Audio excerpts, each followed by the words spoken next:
All right, Gucci. Don't be nervous, Playboy.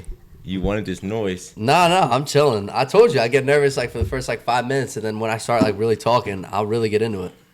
Ain't nothing to be nervous about, bro. It's a conversation between me and you. Hey, welcome to another episode of In Those We Trust podcast. My name is Malik Howard. Of course, got the guy with me in the building, young Chris. Your name in my phone is young boy Chris from the gym. Yo, no. There's so many dudes in my phone named Chris. So I was like, all right, how can I distinguish this Chris from everyone else? But I met you at Lifetime. Yes, sir. I don't know. Did I ask you to spot me? I think I actually spot me. Yeah. It was one of those relationships. It's like a spot relationship that usually that arises from. But I asked Chris to spot me. You feel me? You know what I was doing? Gorilla weight. You feel me? 130s on the DB presses. But I noticed that you were one of those kids that I didn't know how young you were. Like, I know that I'm always a dude that, I feel like I'm younger, than a lot of people that I work out with, because I am. But when I look at how many people when I'm in the gym with people, that I'm like, oh, this is a young boy. We're around the same age. But in reality, how old are you? 18. You're 18, I'm 26. So it's such a crazy, I still feel like a young boy, but I'm not. But I seen your work ethic in the gym, how you were just legit, head down, hat down, just on your grind. And I always love to see that in people, because that's how I was introduced to the gym, through people, and I don't treat you nowhere as bad as I've gotten treated. Sometimes I throw my jabs at you. But trust me, the shit that I used to get treated with by Lorenzo, this dude, he would because I can rep your max. That's what he would tell me. Nah. But I would never do that to you, right? But he would be like, I can rep your max. And I'd be like, all right, let's test it out. And I would max out, and he would rep my max, easy on anything, right? So he would be a dickhead to me. That's how the guy was. But he, got me to the point to where I am now because of that. But what made you want to get into the gym so early? Because you just graduated high school. You just graduated senior year of high school. And, I didn't get into the gym until grad school. I didn't faithfully be like, oh, I'm a gym bro until, this was 3 years ago is when I really dedicated. I'm starting to work out crazy, and that was it. But you've been at it since. But of course, in high school, you play sports. You're in the gym somewhat. Right, you're working out. You're staying in shape. You're really running. You're not really lifting that crazy. But what made you really be like, all right, I'm gonna get after these weights? So I grew up around playing sports as a kid, but definitely baseball always had me, wanting to get stronger, wanting to get better. But my coaches always told me, I was always a small kid, so I always just wanted to be more athletic. Yeah. But like you said, with the running, I mean, the weights I never really hit. But I mean, since COVID, I really started getting in the gym. So it's COVID when you really got after it? Yeah, and I was at home in home weights damn. and before all the gyms closed and stuff. Yeah. But after that, I really started going to Lifetime, just on my own. And I really started to see progress, and I was like, "This could be huge for my baseball career." Yeah. So I just kept working for it. That's different, because growing up, you really don't see a lot of people talking about weights in baseball. I don't think the baseball team we ever lifted weights. Football, wrestling, we were always in the weight room, but baseball, we never lifted weights. Right. And what high school did you go to? Cherokee. So you went to one of those big high schools. So what was it like? Because we're gonna talk about this. I think. Since I work in higher education, I love talking about higher education issues and people who are in higher ed and making that transition into going to college. But what was it like going to such a big school? Cherokee's a group 4, right? Yeah. So that's a group 4 school. I went to a group 1 school. So wow. that's a comparison. What is it like really going to a group 4 school around so much talent, having to compete against that much talent as well? So what it is it's basically there's about 2,500 kids in the total school, and basically everyone basically plays sports, and they really separate everybody at tryouts, obviously. But the thing for me is my sophomore year, I just started going ghost and started not talking to anybody, and I just kind of cut a lot of people off and just started going towards my grind. And I really started to see progress when I cut a lot of toxic people out. Yeah. And being an athlete, coaches start to see that, and coaches like that. You're very focused and you're very dedicated. Yeah. So did you start varsity at some point at your time in Cherokee? I actually didn't. It's so. If you were to ever go to any group 3 down, you would have easily started at anywhere you went to. But easily, you would have easily started. But what was it like that? Like no matter what, you're putting in the work, but it's it's so much talent here, because you would always play. travel ball as well. Like you would play for your high school, but then you would play travel ball Right. as well, right? So what did you get from like that travel ball instead that you didn't get from your high school? So the travel ball, they give you more of an opportunity to show what you really have. Yeah. High school, it's kind of, if you're in with the coach type of thing. Like I only played my freshman year of high school baseball. Yeah. I didn't play anything else other than that. So I just stick to travel ball, and my travel coach was really on my side. Yeah. So Okay. with being in travel ball, you get to see a lot more talent than you would in high school. Yeah. And that challenge pushes you to be a better person. Yeah. And be better at your sport. So they never try to recruit you to play for the high school then? No, like I would try out, and they would say, like, we have this position filled. Like, I see you more as this, or, maybe in a couple years, maybe if you start working, What? harder. And I was like, nah, I have travel ball. Yeah. I took the winters off. So Dang, I didn't even. Damn, I should have done that. I wish I did that in high school. Now, like I look back, because travel ball really does put eyes on you. Like it puts so many eyes on you in regards to like who you're playing against, the talent of kids, because it's really only the true dedicated kids, and that can afford to play travel ball as well. But like the dedicated kids are like, I'm either doubling up high school and travel, or I'm just sticking to travel because I want to get more eyes in different locations. And I'm sure like college scouts are really coming out to these things as well. So I don't think I've ever seen a college scout. I mean, at my high school baseball games. exactly, Ever. and Yeah. that's why I started to realize that, like, college scouts aren't going to come unless you're crazy good, and like Yeah. no one else is at your level. But in travel ball, they come out almost every weekend. Really? So you have a chance to prove yourself. And you're playing only on the weekends though, right? Yeah. Yeah, that's when your games are, right? Yeah. It's damn, that's crazy. I didn't think of like being able to do that, because one of the things is, one of my good friends who went to the league for football, he kind of was one of those that kind of in Jersey started the new thing of like, you played football for your high school, you could bring looks in, but the looks really started in 707, and 707 is like no pad, it's just full out, like you're not padded, it's just throwing the balls, you DBs versus wide receivers and vice versa.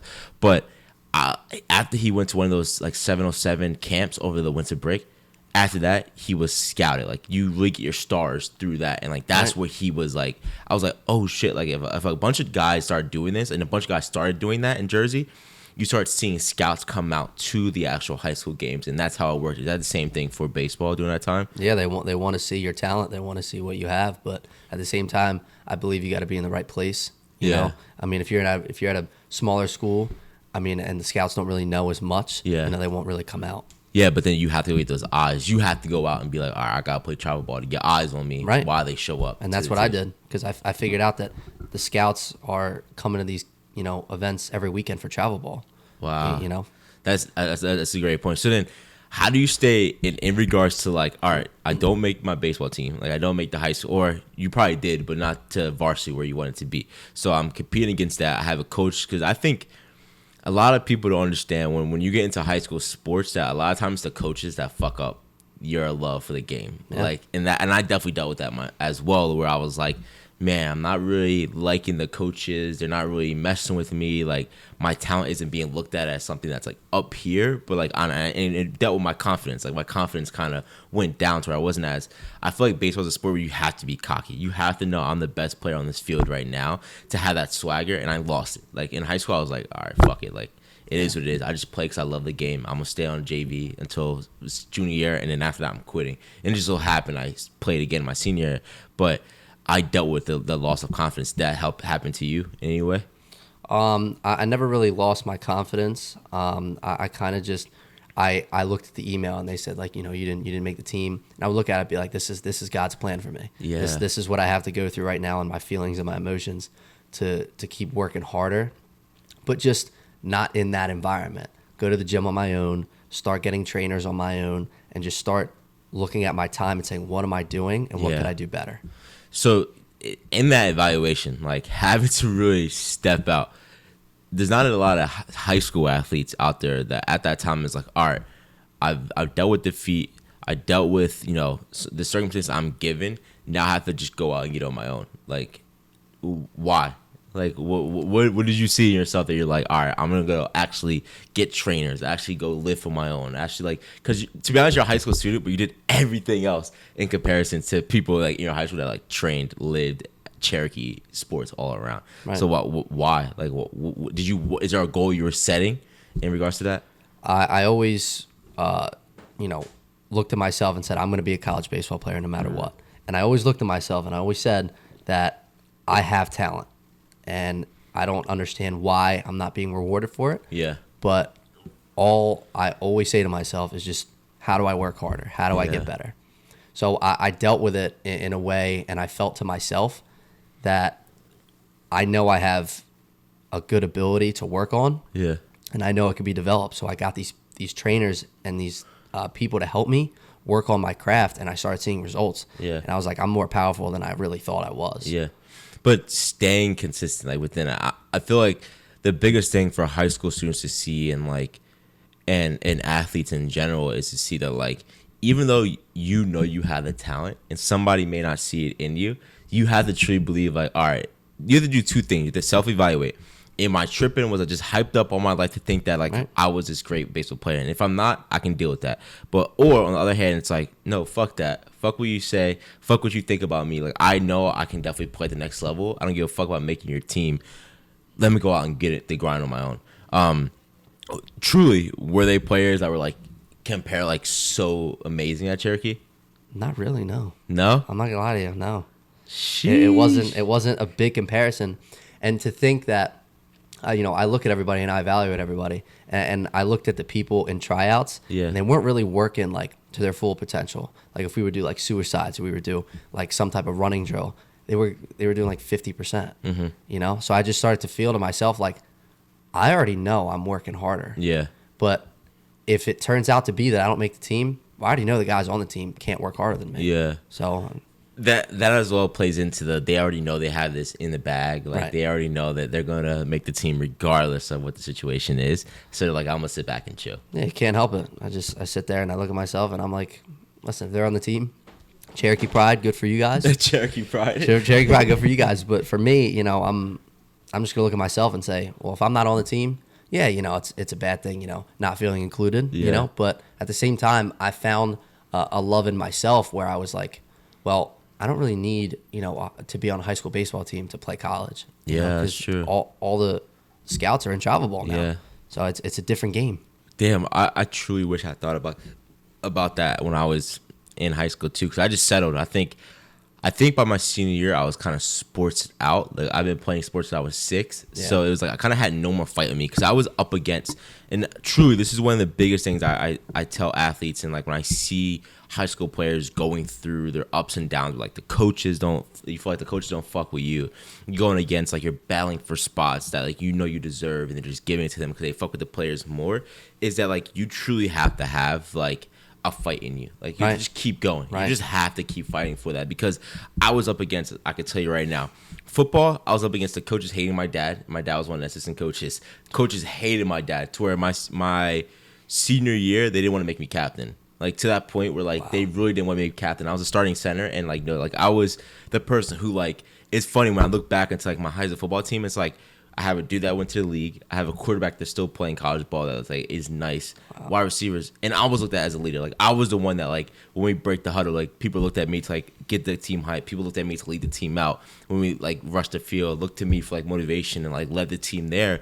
And it wasn't reciprocated by the coaches. Like the coaches didn't value my worth of what I was giving to the team. And I was a kid that was a workhorse. Like my senior year, I lost so much weight because the year going into my senior year of football, we had like we had 3 towns that go to our high school. So to make it easier, we had a morning practice and a night practice. So the morning practice were people from the town that could easily go in the morning, and it was like 8 a.m. workouts. The people who lived in towns older that had to get trained there, they had 5 o'clock workouts. So they had time to get to us, so they didn't have to wake up extra early, right? I would be at both of those all summer. All summer long, I was at both workouts. So I lost crazy weight because I was doing 2 days every day in the summer, like every day. I can imagine, and just working my ass off, and I didn't give a fuck. And then, but I've already dealt with like the shitty end of the stick to where I was there my whole sophomore year, all summer long. And the week before the season started, my boys came in and they let them start at starting guard. And even he went up to me and apologized. He's like, yo, Malik, I'm so sorry, bro. Like, it's fucked up. And I'm like, then don't tell them you shouldn't start then. He's like, well, I want to start. And I'm like, that's fucked up. Like, I'm better than you. Right. But he looked better. You know what I mean? He was taller than me. Didn't have the athletic ability. And I ended up starting my sophomore year. But you go against so much defeat to where like it can make you feel like it's not worth it no more. Like I'm tired absolutely. of fighting. I'm tired of fighting against my coaches. I'm tired of fighting against this. How did you carry that fight to like, you know what? I'm gonna go get my shit regardless. I'm gonna go get my offer. I'm gonna go get my time to play in college football. So what I mean college baseball. I'm sorry. No, you're good. So you could never play football. Sorry. what I really thought about was, everyone in my family, everyone knows I want to be a professional baseball player, and that's the goal. But the way that I handled it was, if I don't do it, I don't think anybody else will in my family. And obviously, there's a lot of money in it, but it's the fact that there were so many people that just doubted me, and there's a lot of people that still do. And because I'm different, they hate on me because I'm different. But at the same time, that gives you so much fuel to just keep going. Yeah. I have enough fuel in me right now to keep going for the rest of my life. Like it's crazy how much people doubt you, and you're like, okay, just watch me. Yeah, and that's what kept me going. With a chip on your shoulder. I think that motivation is something that like people talk about. Like one of my biggest things. I don't know. I should actually put you on to him. Do you know who Nipsey Hussle is? Yeah. So Nipsey Hussle, right? Rest in peace, Nipsey Hussle. When he passed away, he probably dropped one of the greatest albums, and he still deserves the Grammy for it. And Cardi B won the Grammy over him, right? Yeah. For that album. But his album was I'm forgetting the Marathon. And his whole thing behind everything he does is it's a marathon. Everything you do in life, like it's not just a quick 100-meter dash, like you're there and there. It's a marathon. It's going to take you running all those miles. It's going to take you putting in the training to get there. And that's something that I've lived in and like have been able to use that in every aspect of my life, wherever I turn, whether it's a podcast, whether it's my job, wherever I go, it's a marathon to go for, right? If it was easy, everyone would do it. If it was easy, you would just be able to go, oh, wow, I played for Cherokee. Oh, wow, now I'm D1. Oh, wow, now I'm in the league. If it was that easy, everyone could follow that road. But I feel like, especially when it comes to baseball is such a sport that like, bro, you could be, it takes you in all these different fucking avenues. You can still, and you end up, you see these stories of guys like he's 35 years old, he's making his start, and then he's now is the biggest guy in the MLB because of all that hard work he prepared for that moment and crushed that fucking moment. Right. So truly hold that motivation, and I feel like do not allow the hate people give you to always fuel you, because in that regard you're using that and you're turning it into a positive. But you're using that almost as if it's like a like my main source of like not your main source, but you're looking at like that hate as, I don't know, like I always take that as negative, like that no matter what the fuel should be inside you, you shouldn't need someone to fuel you up that's to get the thing. To that point, which is fine. You turn that into your own motivation.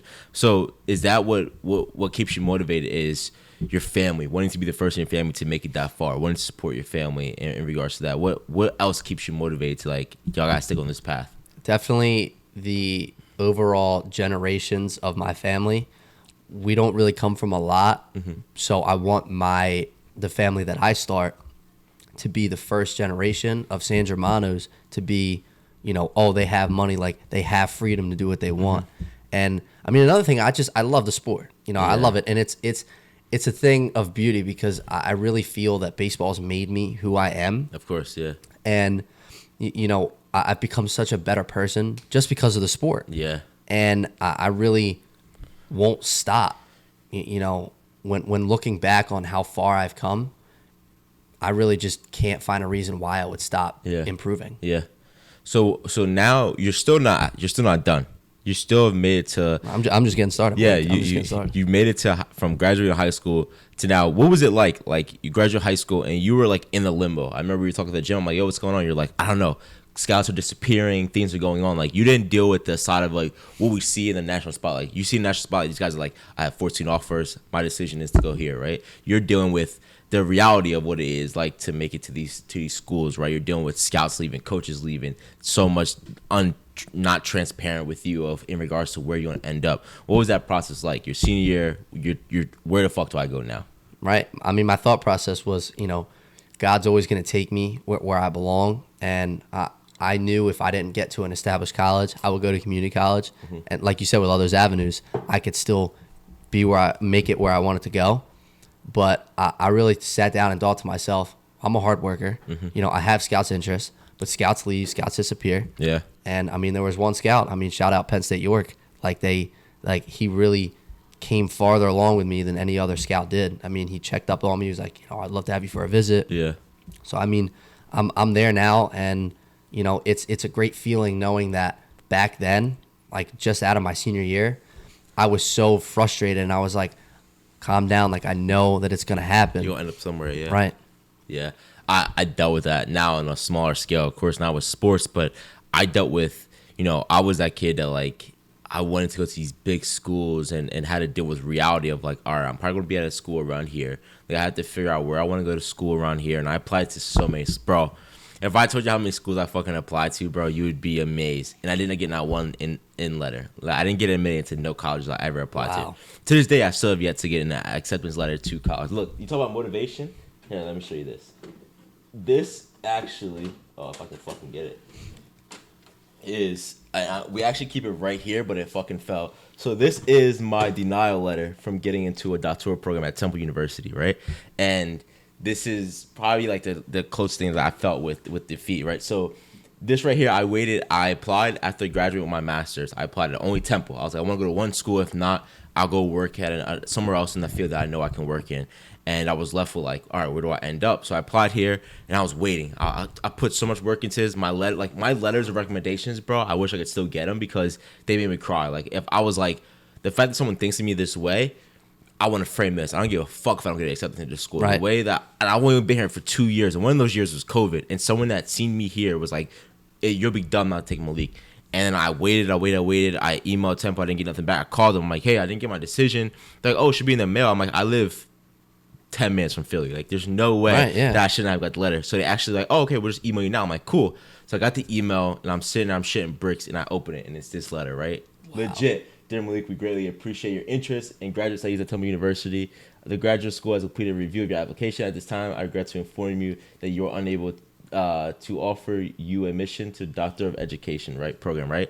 So one of my favorite episodes on this podcast, go check it out. I forget what it's called, but it's with me and my girl, and it's like I think it's called I Keep Failing. And on that podcast, I broke down. I'm like, I keep fucking failing. I fail. I never got admitted to any colleges I applied to, like I said. In undergrad, graduate, I just was admitted because it was like an assistantship that I got with it. Right. But I told myself, I said, whoever admits me into this college, I'm going to make this college my bitch. And I said this. I legit said this to everyone. I said, if I don't, like, I didn't get into no colleges. I didn't even get into Rowan, and I went to Rowan. Like, I went through another program that admitted me in, and it was my dad. Like, I have to keep it short, but, like, my dad was a sub at my school, and I was in the cafeteria. Like, I was getting ketchup, literally, like, getting ketchup. My dad walked in and was like, what's my name? And I'm like, what, bro? Like, I'm already pissed. He knows I'm pissed off because he kept giving me the letters. And when it's in a little envelope, it's a denial. If it's a big, we all know if it's a big envelope, you got in, right? It's acceptance. And I kept getting those. He would just hand it to me. And I'm like, fuck, man, fuck. I stopped opening them. And I would just be like, oh, thanks, Dad. And he would hand it to me, right? And you could tell he was disappointed as well because I wasn't that bad of a student. My SAT scores wasn't that bad. And I knew kids that were worse than me that were getting into these schools. Right. But he's like, yo, what's my name? And I'm like, what do you mean? He's like, what's my name? I'm like, yo, what are you talking about? He's like, yo, I got you an interview with EOF Rowan. EOF is like a program for people that like come from challenging economic backgrounds and may not have the best grades, but still deserve a leg up to get into school. And it's a program that helps you get in. And he's like, yo, I got you an interview with EOF Camden. You do good in the interview, you go through the program, you'll get into Rowan.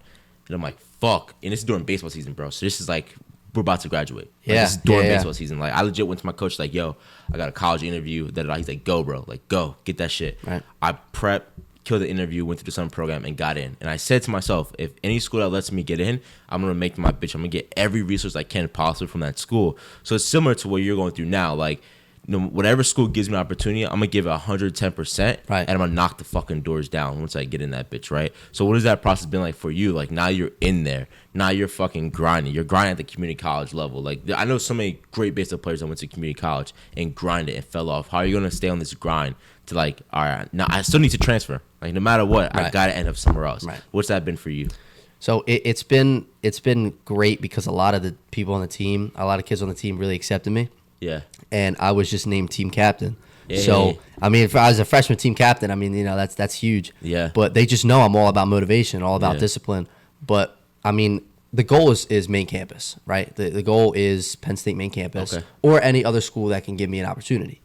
But the main thing, when I walk into my college, I feel much bigger than I look. Mm-hmm. That it's a huge confidence booster to me to understand that where I've come from, I'm here now. And just like you said, I'm going to make college my bitch. Like, I'm not taking any shit from anybody. Yeah. I'm going to sit here and you're going to watch me become better.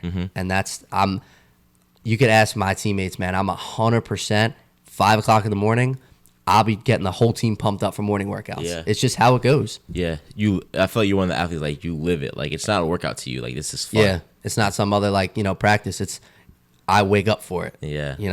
To pretty much, you're in college for baseball and not at college to happen to if you want to keep it real, yeah. Yeah. Yeah. It's how it is. Yeah. But, I mean, the goal is professional. So, I mean, but, I mean, I'll get a degree, you know what I'm saying? But, Yeah. I mean, the overall goal, just get to the league. Yeah. That's it. What is it like now going from, hey, to be honest with you probably went to like the same size now of a college. Like you went to Cherokee and now you're going to like Penn State, the community college ones, where you're used to being around that big crowd. Like have you dealt with any culture shock being in college or anything like that? Not really. No. I mean, it went from 2,500 to like 1,200. Yeah. But I really just, like I said, I kind of just do me. Yeah. Kind of just focus on what I have to do, no matter how many people are around me. Yeah. So it really doesn't matter. But I mean, from the athletic standpoint, I really feel that being at that level, they care about you more. And that I feel like that's setting me up for something great as my junior year comes around. So freshman and sophomore year, I could really work and be the best player to go to a better school. Yeah. I feel like are you saying like the coaches are more like in tune to help you grow? Like, right. To whereas maybe you go to a full year, they're like, you're not there yet. Like, you got to work on your own. To where the coach is like, we're going to fucking get you there. We're going to get you to this level. Like, how have the coaches impacted you already at your time there? What they do is they work on, obviously big drills, with everybody. But then, if you're having a problem, a coach will come up to you and they'll talk to you one-on-one. You're not just another number. So they'll talk to you and be like, listen, I see a lot of potential in you. This is what you have to do. And, if you're dedicated towards the sport, you'll do it right away and you'll fix the problem. Yeah. They care about the people on the team. It's very close knit because it's not a huge team. Yeah. Now, the one thing I tell Chris is when I see him at the gym, he's like, yo, I don't go out, I don't party, I don't do anything. Like, I'm about the books and I go to workouts. Like, that's all I do all day. And I talk to him like, yo, bro, 100%. Like, stay focused, stay motivated, stay on your grind. Do not allow like someone to take you off of that trajectory that you are on. But at the same time, enjoy it. Like, once every 3 weeks, if going out to dinner or something like that is something that gets you off, like, truly do that, because you're gonna look back on those times and be like, damn, I really was at Penn State York and like I didn't do anything but play sports. Right. Doesn't matter what, you are there to be a college student and to enjoy the space. And I really still want you to, of course, stay humble, stay on your grind, stay motivated, but take the time, because the moments that you'll look back on is not just that workout. You'll forget about all those 5 a.m. workouts. You may have like one or two that stand out to you, but it's that time like, oh fuck, remember when we all went to CVS drunk as fuck and got Gatorades and shitty food and shit like that? Like, that was a good time. Like, stuff like that is what you'll look back on college, just be like, all right, it was worth it in your stay. And that's not going to take you off of your rails. Like, that's not going to derail you unless you go down a rabbit hole of now you're doing this every weekend and you're not fucking training, right? But doing it once in a while is something I would say add that into it to enjoy college a little bit more rather than just like stay focused and sheltered. Yeah. When you talk to a lot of other people, I'm sure like, oh, spend more time out. But I was a kid. You're talking to a kid who didn't party until he got into a frat. Like, that's like, I was that kid too. Like, and I was just about the books. Like, I would legit Monday through Wednesday, I make sure all my classes were just 3 days a week. So the rest of the weeks I was back home with my girl, and I would do that every week my first year. And then I moved once I like became more involved in the college. Like, I started to hang out, not parties, but hang out with people and chill in their dorms and do stuff like that. So I would advise you to do that, bro. Enjoy your time there. Yeah, I trust your intuition. I'll definitely give it a shot. Have fun, man. But what is your mantra? What is something that like you hold dear to your heart that keeps you going? Quote, you got to want as bad as you want to breathe. So imagine someone's, holding your head underwater. What's the one thing you want to do in that moment? Just breathe. Breathe, yeah. So, I mean, if you want it, as bad as you say you do, and, a lot of people talk. A lot of people say they want it, but, when it's time to do what beasts do, they're not about it. That's Eric Thomas, right? Yeah. Eric Thomas, yeah. That's my boy. Yo, that video got me through high school sports. Like, that video alone of, like, the kid working out, he was talking about, like, it was he went to the ocean, right? Yeah. He was in the ocean, and he's like, yo, if you want it as bad as you want to breathe, then you'll be successful. And he was like, and he talked about Beyonce. He's like, Beyonce forgot to eat for a week because she was so focused on what she was doing and so focused, which again is, I think people today are talking about the negativity that's associated with that. That people today are like, if you want to be successful, you sleep 3 hours a day. You don't eat shitty foods. You do this, and it's like you have to get your rest. You have to get your things. Like, of course, like they're gonna hype it up a little bit. Yeah. But you have to know that, like, no matter what, you have to stay on your grind. So that what keeps you motivated? Is truly knowing that I want this so fucking bad. How bad do you really want it? As bad as I want to breathe. Yeah. I mean, but honestly, I mean, I want it for not just me, but for my family and my grandkids. I want it for everyone around me to reap my benefits. You know what I'm saying? To see my rewards and be like, you know what, like if I ever need help, like I want them to come to me and say like, I need help. And I want to comfortably say, I can help you because I worked this hard. Yeah. Then with that reason. Now, let's say, how do you handle defeat? When you're faced with not getting into a certain college and you're faced with left with the what ifs, how do you handle defeat? What does that look like for you? It's the same thing when I talked about when I was a kid.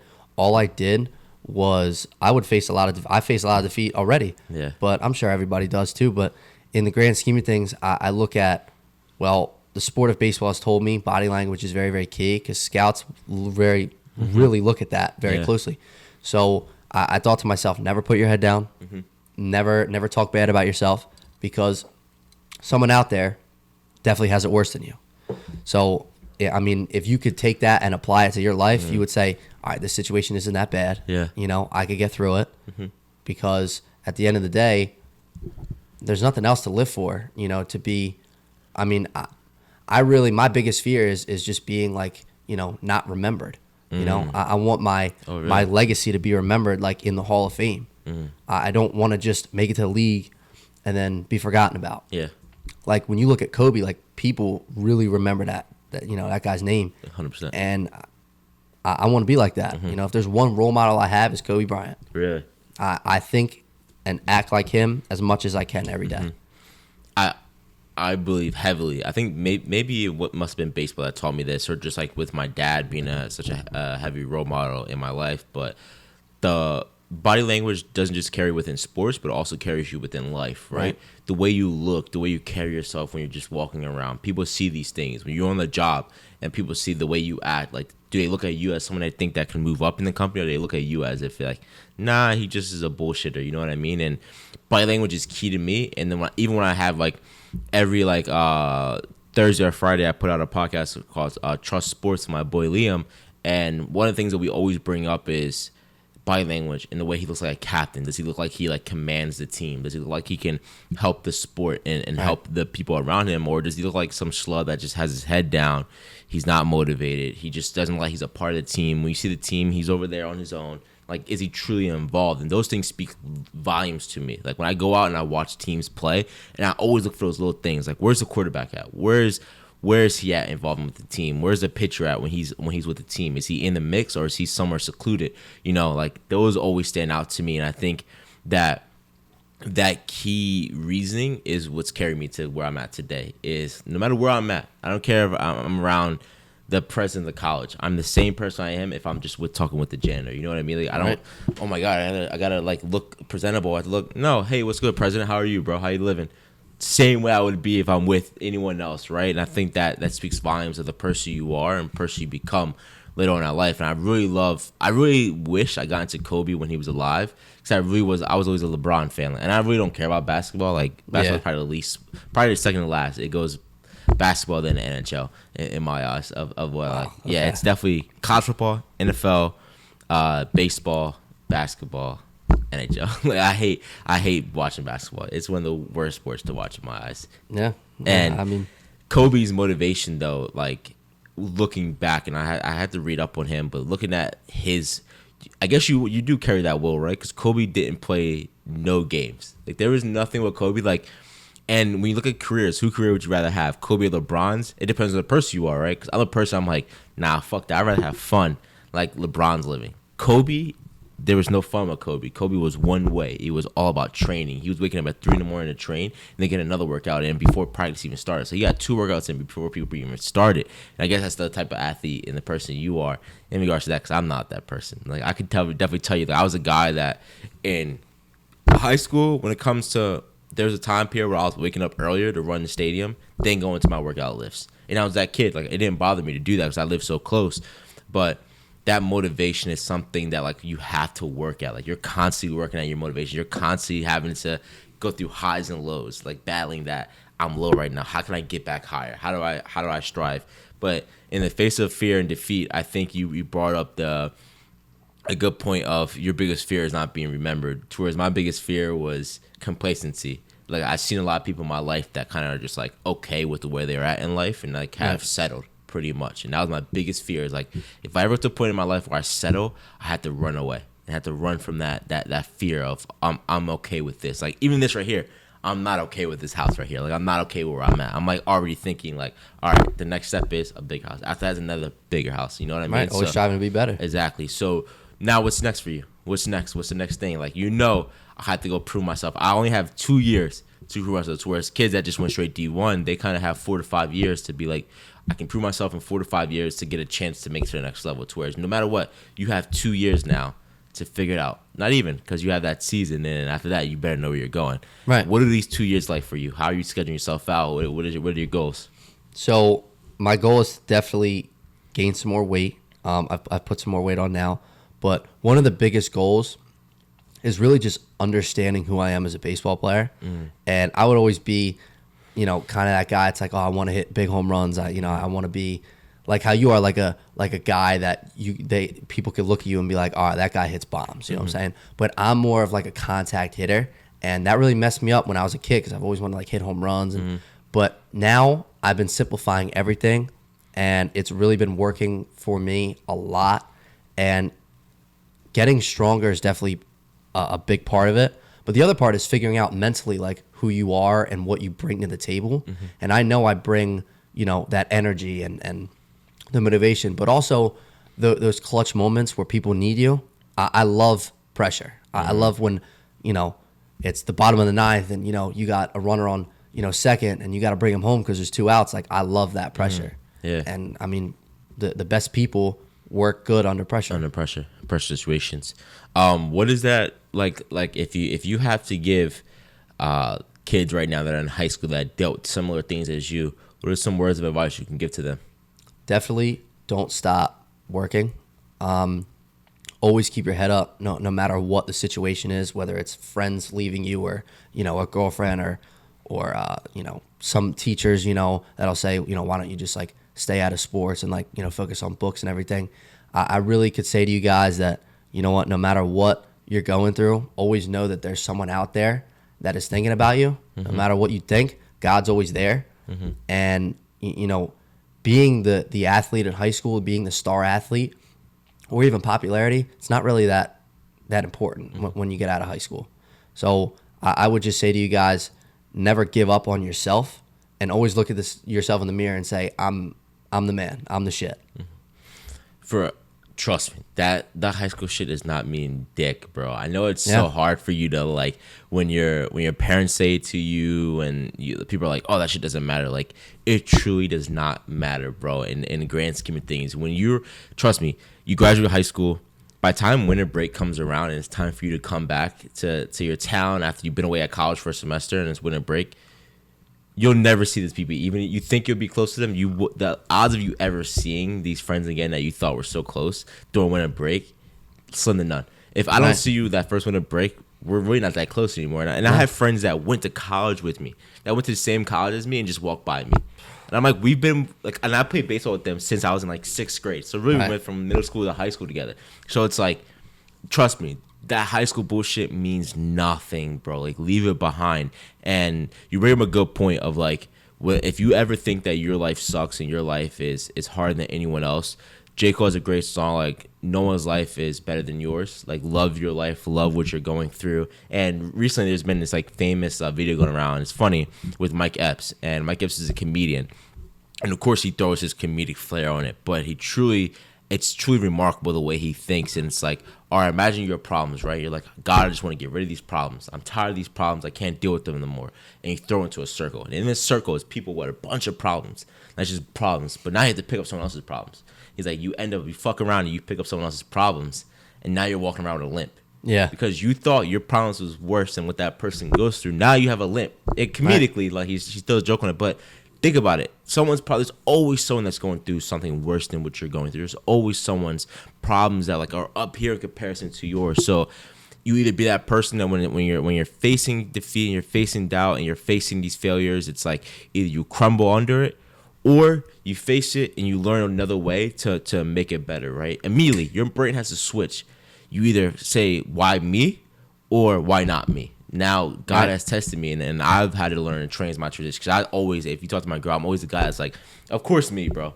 I'm the guy that shit always happens to. Of course me, bro. Now it's like, all right, it happened. Now I just got to address it, fix it immediately, and move past it. Like, that's the mindset that you have to train your mind to think about. Because I was raised around the why us. Like, why are we in this situation? Why is our life like this? It's now let's go grind and get the fuck out of the situation. Right. You could always fix your situation. Yeah. Is there anything else you want to leave them with, bro? Any last words? Anything you could think of as encouragement on this journey that you're going through? Definitely. I came up with this quote on my own. Always do what others think is impossible. I would say that loving yourself is the best thing. Don't look for love in other people. It'll just backfire on you. But definitely keep working hard. And that's something that you could always apply. If you're a Division I athlete or Division III, everyone's still working hard. Just work harder than you think you can, and you'll push yourself out of your comfort zone. And you'll be such a better person because of it. Yeah. And one thing, too, is I talked to Chris, and you were definitely shy to say that I was at Penn State York. Like, you were shy to say I'm at a community college. And I was like, bro, you fucking crazy? Like, you're doing something. No matter what, you're doing something. I told you I would never play D3 sports. To me, like, I knew I did not want to do that. It's such a time commitment that goes beyond it. But you already know you're looking to transfer and get better. But never be never look at your successes as they're not in comparison, right? They always say comparison is a thief of joy. Do not think that what you're doing is not big in comparison to someone else because you think someone else is D1. No, what you're doing is still big, right? You're still on your goal. You're still on your path to get to where you want to go to. So never think that because I'm not at the Penn State that I'm not worth it or it's not something to celebrate, because that's still something to celebrate. You still are. There's a lot of kids who would love to be in your position, even though it's at that college. You know what I mean? There's still so many kids that are like, I just need the opportunity, and didn't get the opportunity. Right. You outworked them. And that's the fact of it. So just know that still is something big. But yo, brother, I'm excited to see where your path goes, and definitely someone that's on the sidelines watching from afar, and definitely send me information of anything that goes down. I'm excited to see. I definitely be paying attention to the sports this year. Don't give me no Penn State gear. I'm good off of that, though. Ohio State all day, baby. But thank you, brother. I appreciate you coming through. Nah, of course. I appreciate the time. Seriously. Of course. Guys, please check out In Those We Trust podcast on all platforms: YouTube, SoundCloud, Spotify, Apple Podcasts, YouTube, In Those We Trust. Instagram is @WeTrust_podcast. Follow my. Do you have Instagram? I don't even know if you be on Instagram. Yeah, I mean, I don't, but I mean, yeah. Do you want to follow? What's your Instagram name? Do you know it off the heart? Yeah, it's Chris Sangermano. ChrisSangermano. Yes, sir. Thank you, guys. I appreciate you guys. Continue to tune in every Thursday and Friday for Trust Sports, and get ready to see amazing content coming out of episodes filled with guests. Thank you, guys.